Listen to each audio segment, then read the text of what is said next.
Chose promise, chose faite. Nous revoilà ce mardi 31 août 2021 pour le premier numéro de la semaine de votre revue de presse d'information et d'actualité éducative. Bonsoir chers téléspectateurs et bienvenue sur Planet School TV. Ouvrons les portes de cette revue de presse avec le quotidien Le Mandat du 31 août 2021 qui s'intéresse au recrutement d'assistants au supérieur. La direction des ressources humaines sous l'égide du ministère de l'Enseignement supérieur et de la recherche scientifique procède au titre de l'année 2021 au recrutement des assistants du supérieur. Ainsi, pour les postes à pourvoir, il s'agit de 150 recrutements nouveaux et contrats, mais aussi 106 glissements catégoriels qui concernent les fonctionnaires. Ce recrutement intervient dans le contexte de la mise en service de l'université de San Pedro. Sur Fraternité Matin avec qui l'on apprend la disponibilité des résultats de l'orientation en seconde. Fin du suspense. Les résultats des orientations des élèves en classe de seconde pour la rentrée scolaire 2021-2022 sont disponibles depuis hier en ligne sur le site www.mendob-ci.org et en envoyant DOB 9991 par SMS via un téléphone mobile. Publié ce 30 août 2021.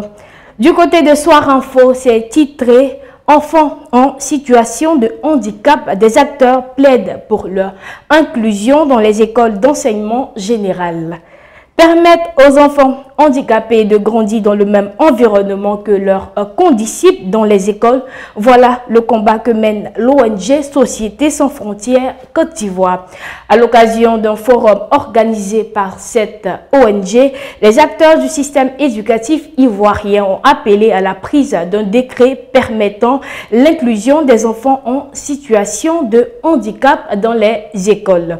Piloté par plusieurs ministères ivoiriens, ce projet montre la volonté de l'État, celle d'envoyer tous les enfants à l'école, même ceux avec des handicaps, paru ce 30 août.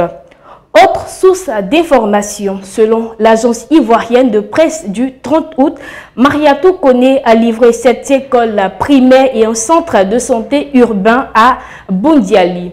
Une autre action venant de la ministre de l'Éducation nationale et de l'alphabétisation, Mariatou Koné, par ailleurs maire de Boundiali. Il s'agit de la mise à disposition de 7 établissements et d'un centre de santé dans les quartiers de Bélé, de Tiegona, d'Aïdara, de Fagayogo et dans le village communal de Nondara. Ces infrastructures ont pour objectif de mettre fin à la double vacation et de réduire le nombre pléthorique d'élèves dans les classes en rapprochant les écoles des populations. Sur l'infodrome du 27 août, d'après ce confrère, la construction d'une université est prévue dans la ville d'Odiéné. Initié par le président de la République Alassane Ouattara en 2014, le programme de décentralisation des universités se poursuit. Après l'université de San Pedro, le gouvernement ivoirien envisage la construction d'une université dans la région du Kabadougou. Cela ressort d'un accord entre la Banque islamique de développement et l'État ivoirien. C'est ici que nous refermons les portes de ce chapitre. Merci d'avoir choisi Planet School pour vous informer. Pour plus d'informations éducatives nationales et internationales, suivez-nous sur planetschoolmagazine.net et sur nos différents réseaux sociaux. On se retrouve jeudi. Au revoir.